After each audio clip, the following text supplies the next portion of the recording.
While Walter adored Sophia, he always berated me and treated me roughly. During Thanksgiving, I took Sophia back to my parents' home, and while we were having dinner, I got a call from Walter.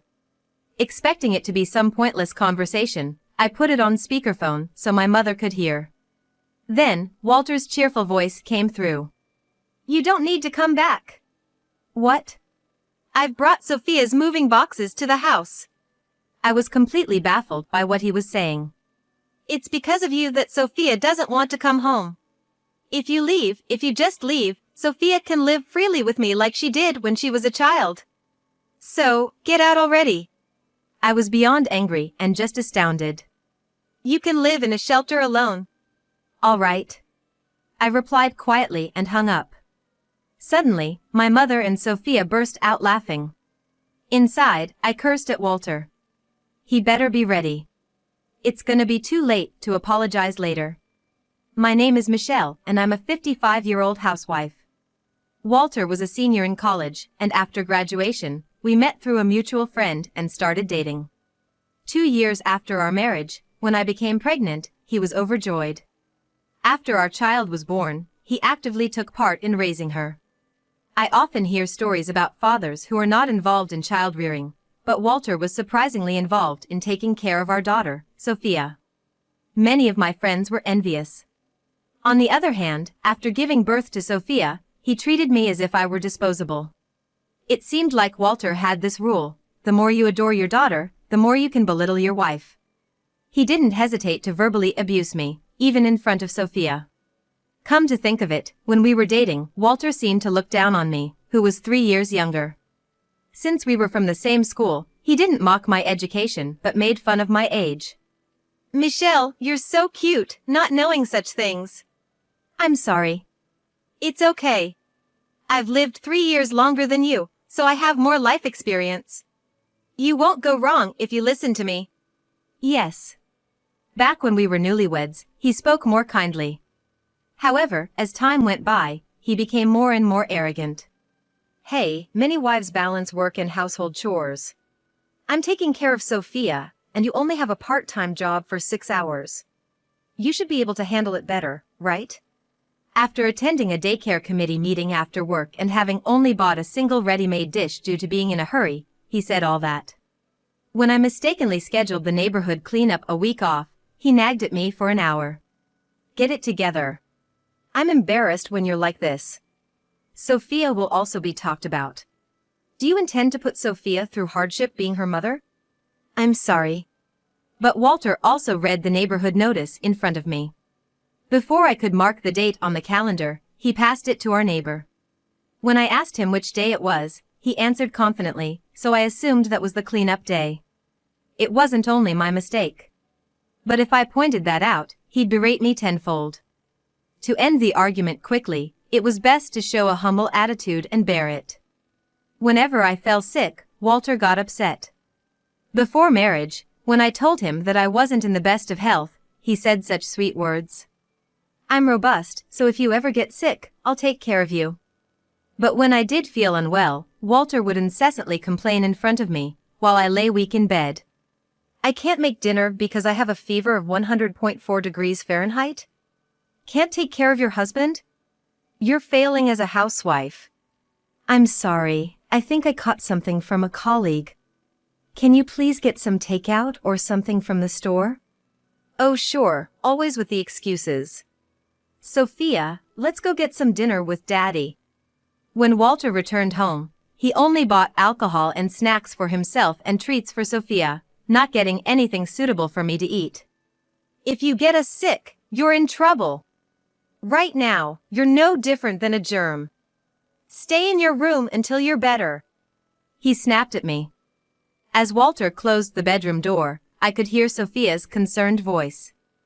"Daddy, what about Mom's food?" "She'll manage on her own. We shouldn't get sick, so let's stay downstairs." Reluctantly, I was making soup in the kitchen late at night when Walter found me and yelled at me. "What's this? You look fine. Don't fake it just because you want a break." "I clearly look pale, can't you see?" "You catch a cold or the flu because you're not strong-willed enough. Look at me, I go to work even when I have a hangover. Seeing Walter puffing out his chest, I just lost the will to argue. Walter was always cold to me, but doted on Sophia. If she coughed even slightly, he'd panic, thinking, pneumonia? If she got hurt at the daycare, he'd overreact, demanding, who did this to her? When she had a boyfriend, Walter would sneakily find out where he lived and stake out, eventually telling Sophia, that guy has a childhood friend who's a girl. You should break up. This got him scolded by Sophia. So, when Sophia brought her boyfriend, Kevin, to our home, I was worried Walter might chase him away. But Kevin was the spitting image of a gentleman, so Walter had to accept him. You're way out, please take care of Sophia. Walter, sobbing and bowing his head, left Kevin looking surprised. Naturally, at their wedding, Walter cried like it was the end of the world, much to the amusement of our relatives. While such antics were endearing, Walter's behavior began to spiral out of control. Hey Sophia, why won't you live with us? Soon after she got married, every time Sophia visited, Walter would ask her. I knew the reason. Easygoing me and the meticulous Sophia had different personalities. Sophia realized this during her teenage rebellious phase, went to an out-of-state university, and started living alone after getting a job. With distance, she seemed to want to go out or chat, inviting me for shopping, movies, day trips, and even occasional cafe visits. This kind of distance felt just right. But Walter treated Sophia, now 30, like a child and kept pestering her about living together. If you're living in the next town, why not just live with us? I'm fine, I have Kevin with me. You're cold. I might get sick from loneliness. What are you saying? You're sturdy enough not to catch a cold. Initially, Sophia entertained Walter's whims, but he became too nagging, so she reduced her visits to just Christmas and Easter. Now, he'd send her messages every day, and if she didn't reply, he'd call to remind her. Ignoring that as well, one day Walter just waltzed into her house. When Sophia and Kevin returned, they found Walter lounging in their living room, which shocked them. Apparently, Walter secretly took their spare key and made a copy. After getting a call from Sophia, I rushed over to retrieve Walter. When I entered, Sophia was yelling at Walter. Dad, enough is enough. This is our home. What's wrong with a father visiting his daughter's house? Walter, what are you doing? You can't just break into someone's home. It's natural for a father to care for his daughter. I've changed Sophia's diapers, bathed her, played with her at the park. You don't care about her like I do. I love my daughter and worry about her every day. I gave up trying to reason with Walter and forcefully took him home. Though he complied that day, Walter kept on with his antics, getting Kevin, a non-drinker, drunk at bars, dragging him to horse races and boat races, and making him spend unnecessarily. No matter how many times I cautioned Walter, he wouldn't listen and seemed ready to dig in his heels, so I stopped pushing. Right around that time, the summer holidays were approaching, and given it was the first one since my father's passing, I planned to take some days off work and visit home. When I mentioned this to Sophia, she said she wanted to go too. I'd like to visit the grave too. Okay, I'll let Grandma know. She'll be thrilled. My mother, now in her 80s, seemed a bit down ever since my father passed away. Even though my younger brother who lives nearby checks in on her, I'd like to visit during the holidays, chat with her, and help out with household chores. When I told Walter about this, as expected, he complained. You're gonna be away for 3 days, even though you're a wife? We're also going to visit your parents' grave. It's not about that. Leaving me alone for that long is just not right. Since his parents had already passed away, we usually visit their grave first. I believe I'm fulfilling my duties as a daughter-in-law. I'll leave money for 3 days' worth of meals on the table. Typical. Ditching your kitchen duties? Make sure to catch up on cleaning, laundry, and dishes when you get back. I'll leave my stuff out just to ensure you have something to do. I was tempted to retort, why don't you clean up after yourself for once, but swallowed my words and got in the car. As soon as we left, Sophia vented her frustration. Why is he so arrogant? Mom, are you okay being treated that way? I've just gotten used to tuning him out. Seeing my half-smiling face, Sophia looked displeased. But she quickly changed the subject, probably out of concern for me. Oh, speaking of which, about the new apartment we're moving into. You were living in the place that Kevin had since his bachelor days, right? And now it's gotten too cramped? With both Ethan and me working from home more, we felt the need for a home office. We just signed the lease recently and are now packing. That's great to hear. The new apartment is in the downtown area. I anticipated Walter making a fuss about it when he found out. That evening, my mother, Sophia, and I made meatloaf together. In the middle of our meal, Walter called. He typically complained over the phone whenever I visited my family. I assumed this call would be about some trivial matter like wanting a different beer or finding a hair in the hallway. Thinking to share the conversation with my mother, I put the call on speaker. Walter's cheerful voice echoed. Having a good time over there? Pretty much. What do you want? You don't need to come back. What? I've brought over Sophia and Ethan's moving boxes. There's no space for you anymore. I was at a complete loss for words. I glanced over at Sophia, who looked just as perplexed as I did. Walter, sounding triumphant, continued. With you around, Sophia won't come home. If you leave, she can live freely like when she was a child. So, just go. Well, I'm already living quite freely with Kevin. Sophia protested from beside me, but it seemed Walter wasn't listening. You can live alone in a facility. I was more flabbergasted than angry at Walter's smug remark. Understood. I replied calmly and hung up the phone. Immediately after, my mother and Sophia, sitting next to me at the dinner table, burst out laughing. They couldn't contain themselves, laughing so hard they held their stomachs. Walter, as always, never listens to anyone. Talk about being in his own world. This is crazy, Grandma, Sophia said, wiping tears from the corners of her eyes. I was too upset to laugh. In my heart, I was cursing Walter. I had turned a blind eye to his antics because he was fond of Sophia, but this was the last straw. He better brace himself. An apology later won't cut it. After the call, I quickly finished my meal. I then arranged for a moving company and made another important call. As time passed, Sophia seemed to become angrier. As she washed dishes, she vented. No matter if he's the father, entering someone's house and moving their belongings without permission is utterly ridiculous. Unforgivable. We can confront him together, but let him speak his mind for a while. I want to record everything. Got it. On the way home with Sophia, we stopped by a divorce attorney's office. The moment we opened the front door, boxes that couldn't fit in the living room spilled out into the hallway. Sophia's belongings. He really brought them here. Walter appeared with a grin for Sophia and then glared at me. Sophia, welcome back. Why did you come back? Don't worry. I just came to grab some valuables and a change of clothes. I'll be moving out within the week. You finally get it. When I placed the divorce attorney's business card on the dining table and urged Walter to sign, he remarked with a smirk. I should have done this sooner. I kept you around thinking you'd be a good housekeeper since you're Sophia's mother. But I realized I can just make Sophia do all the chores. The one who had been putting up with everything was me. I ignored him and started transferring my valuables into my bag. Hey, are you sure about this? Sure about what? You're being stubborn. You don't have anywhere to go, right?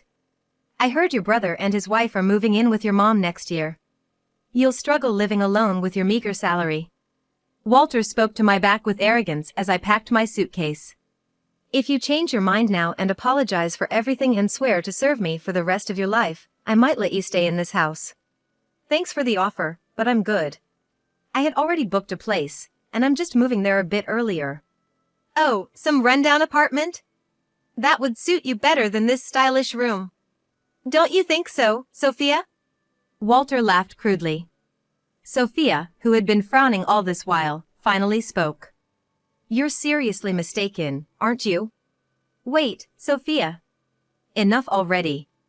Dad, you seem to be under the impression that I dislike Mom. I need to set things straight. Walter's eyes widened in surprise. Comparing me and Sophia, a small smirk formed on Walter's lips. You're too late. I know everything about Sophia. How you found your mother annoying, how you chose a college with dorms because you didn't want to see her. But when you started working and living alone, you missed your dad and sometimes came home, right? Sophia, wrapping her arms around herself and grimacing, retorted. Ew, are you serious? What? Walter's eyes widened in surprise. The one I found annoying was you, Dad. I left home because I couldn't stand seeing you verbally abuse Mom and watching her silently endure it. I also hated that I couldn't stop it. I looked at Sophia, shocked. Sophia. Sure, during my rebellious phase, I might have been cold to Mom.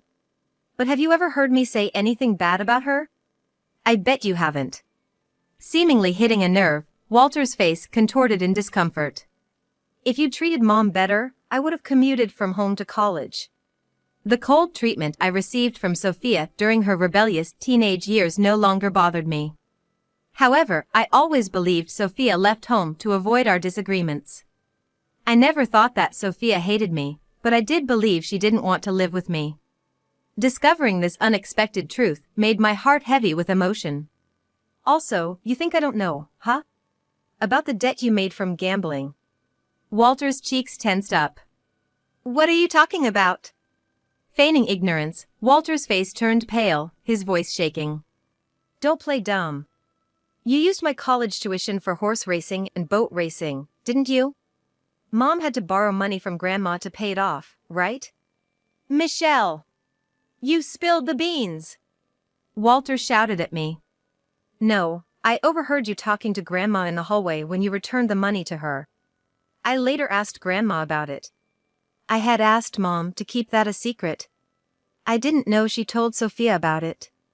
Sophia glared at Walter and smirked. To you, gambling was more important than my college, huh? Sure, you were affectionate, but that's just how much you cared, right? Walter mumbled. That's not true. You and gambling both were equally important to me. Proof is, I took you to the racetracks, right? If gambling was more important, I wouldn't have spent time with you. What's with that excuse? Another thing, Sophia. You seem to think that I treated your mother poorly, but that's not the case. Walter said emphatically. I was just trying to teach her where she was lacking. Telling her to be more ladylike, more motherly, to be a good wife to her husband. I was just disciplining her to correct those things. What's wrong with that? Sophia closed her eyes, rubbing her forehead, clearly exasperated. Mind your own business. Who do you think you are, acting so high and mighty? I'm grateful that you played with me when I was a child. But you were always bad-mouthing Mom in front of me. I really hated it. Releasing years of pent-up frustration, Sophia vented.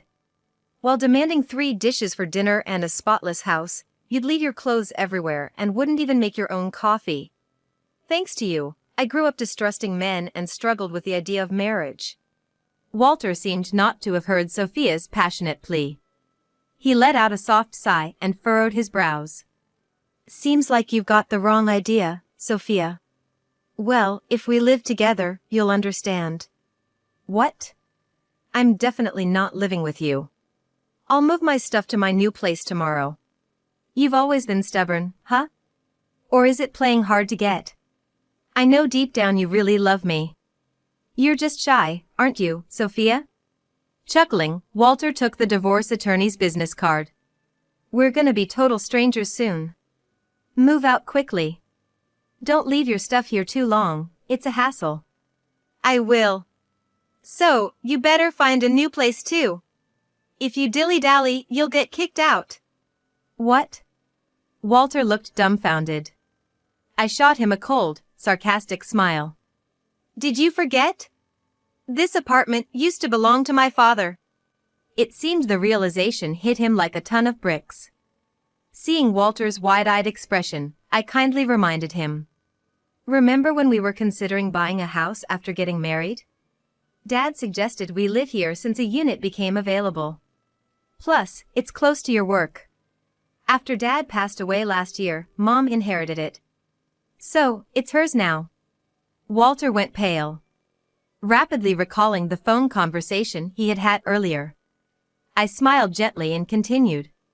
Mom was listening to our call earlier.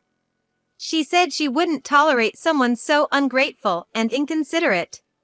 So, move out ASAP. Despite its age, the apartment is renovated and is quite a catch. Can't have you squatting here forever. But, if you're telling me all of a sudden. Desperately, Walter stammered. I thought my rent was being auto-debited from my account. Seriously? Don't you check your statements? And with your salary, there's no way you could afford the $1,000 rent. In that case, where are you planning to move? Without this place, you've got nowhere to go. And I won't let you live with Sophia. His face red with rage, Walter shouted, but Sophia shot him a cold, icy glare. For your information, I don't waste money on booze, cigarettes, or gambling like someone I know. I've been saving up for my part-time job, and I've booked a spot at a luxury retirement home. Apparently, there's a vacancy right now, so I'm moving there. It's in a hot spring town, right? With an open-air bath? And you can see the ocean from the living room? Excitedly, Sophia chimed in. I smiled. Exactly, the view is amazing. There's even a personal garden, so I can do some gardening. That sounds fun. I'll come visit. Please do. So, Walter, maybe you should find a place you like? I don't have that kind of money. His voice dropping, Walter admitted. But I sharply retorted. Figured as much. But I'll still be asking for alimony, so be ready to pay up. Alimony? I never cheated or anything. I've endured 32 years of your verbal abuse. You'll pay for every bit of it. Even if you have to take on debt, I expect you to pay up. No way. Oh, I got it. We don't have to get divorced. Suddenly hopeful, Walter exclaimed. Let's forget about this whole thing. What? You can stay in this apartment. We'll put the divorce on hold. That way, you won't have to leave, and I won't have to go, right? Glowing with what he thought was a brilliant solution, Walter was immediately shut down by Sophia's curt reply. Are you for real? Ignoring the stunned Walter, Sophia called out to me. Mom, once you're ready, let's head back to Grandma's house. We can leave the rest to the movers. Yeah, we've got a reservation at the sushi place for everyone tomorrow. Leaving a dazed Walter behind, Sophia and I went back to our family home. I won't accept this divorce. I'll live here forever. Though Walter was adamant about staying in the apartment, after being persuaded by the property management that an eviction would be costly, he reluctantly moved to a small rental apartment. Later, when he resisted the divorce, we hired a lawyer for discussions. Presenting recordings of Walter's past verbal abuses as evidence and informing him about the legal fees if it goes to court, he finally agreed to our terms. I didn't trust Walter, so I billed him all at once for the $10,000 in damages and the college tuition my mother had covered for him. After taking out loans to pay me back, Walter moved into a rundown apartment. After I shared the story of our divorce with colleagues, exaggerated rumors spread like wildfire, making it uncomfortable for Walter at work. Close to retirement, he resigned from his company and began working part-time jobs. Turns out, Walter had secretly racked up debt from gambling. It seems his severance pay went towards repaying the money he owed me and settling his gambling debts. He was denied re-employment and continuously failed his full-time job interviews. The vices he loved, alcohol, cigarettes, and gambling, became unaffordable. Working multiple part-time jobs from dawn till dusk, a mutual acquaintance told me. Sophia, who had initially planned to move into the apartment with Kevin, was bombarded with frequent calls from Walter and eventually blocked his number. But then, I started receiving daily messages and calls from Walter, asking about Sophia's well-being, so I blocked him too. As of now, I have no idea where Walter is or what he's up to. I've since quit my job and moved to a high-end retirement home, enjoying my days at a leisurely pace. Whether it's sipping tea on my balcony overlooking the sea, taking in the night sky from the outdoor tub, or tending to flowers in my private rooftop garden, time seems to pass so slowly here. It was an odd feeling at first, but I reminded myself this was my reward for years of juggling work and raising a child. No more living in fear of my husband's verbal abuse, even the air tastes sweeter. Sophia and Kevin live about an hour's drive from here, and I always look forward to their visits. Sophia did offer for me to move in with them, but I felt it best to maintain some distance for now. Recently, Sophia shared the news that she's expecting a baby, which filled me with joy.